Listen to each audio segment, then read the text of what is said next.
Batman is a superhero appearing in American comic books published by DC Comics. The character was created by artist Bob Kane and writer Bill Finger, and debuted in the 27th issue of the comic book Detective Comics on March 30, 1939. In the DC Universe continuity, Batman is the alias of Bruce Wayne, a wealthy American playboy, philanthropist, and industrialist who resides in Gotham City. Batman's origin story features him swearing vengeance against criminals after witnessing the murder of his parents Thomas and Martha as a child, a vendetta tempered with the ideal of justice. He trains himself physically and intellectually, crafts a Bat-inspired persona, and monitors the Gotham streets at night. Kane, Finger, and other creators accompanied Batman with supporting characters, including his sidekicks Robin and Batgirl, allies Alfred Pennyworth, James Gordon, and Catwoman, and foes such as the Penguin, the Riddler, Two-Face, and his arch-enemy, the Joker. Kane conceived Batman in early 1939 to capitalize on the popularity of DC Superman. Although Kane frequently claimed sole creation credit, Finger substantially developed the concept from a generic superhero into something more bat-like. The character received his own spin-off publication, Batman, in 1940. Batman was originally introduced as a ruthless vigilante who frequently killed or maimed criminals, but evolved into a character with a stringent moral code and strong sense of justice. Unlike most superheroes, Batman does not possess any superpowers, instead relying on his intellect, fighting skills, and wealth. The 1960s Batman television series used a camp aesthetic, which continued to be associated with the character for years after the show ended.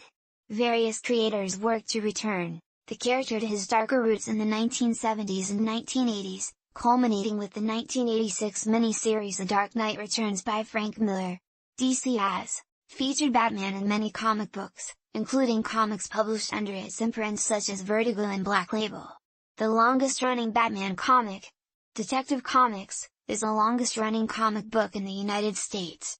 Batman is frequently depicted alongside other DC superheroes, such as Superman and Wonder Woman, as a member of organizations such as the Justice League and the Outsiders. In addition to Bruce Wayne, other characters have taken on the Batman persona on different occasions, such as John Paul Valley, as Ra'el in the 1993 to 1994 Nightfall story arc, Dick Grayson, the first Robin, from 2009 to 2011, and Jace Fox, son of Wayne's ally Lucius, as of 2021. DC has also published comics featuring alternate versions of Batman, including the incarnation seen in The Dark Knight Returns and its successors, the incarnation from the Flashpoint 2011 event, and numerous interpretations from Elseworlds stories. One of the most iconic characters in popular culture, Batman has been listed among the greatest comic book superheroes and fictional characters ever created. He is one of the most commercially successful superheroes, and his likeness has been licensed and featured in various media and merchandise sold around the world. This includes toy lines such as Lego Batman and video games like the Batman Arkham series. Batman has been adapted in live-action and animated incarnations, including the 1960s Batman television series played by Adam Weston and film by Michael Keaton and Batman, 1989, Batman Returns, 1992, and The Flash, 2023, Val Kilmer and Batman Forever, 1995, George Clooney and Batman and Robin, 1997, Christian Bale in the Dark Knight trilogy, 2005 to 2012, Ben Affleck in the DC Extended Universe, 2016-present, and Robert Pattinson in The Batman, 2022. Kevin Conroy, Diedrich Bader, Jensen Ackles, Troy Baker, and Will Arnett, among others, have provided the character's voice.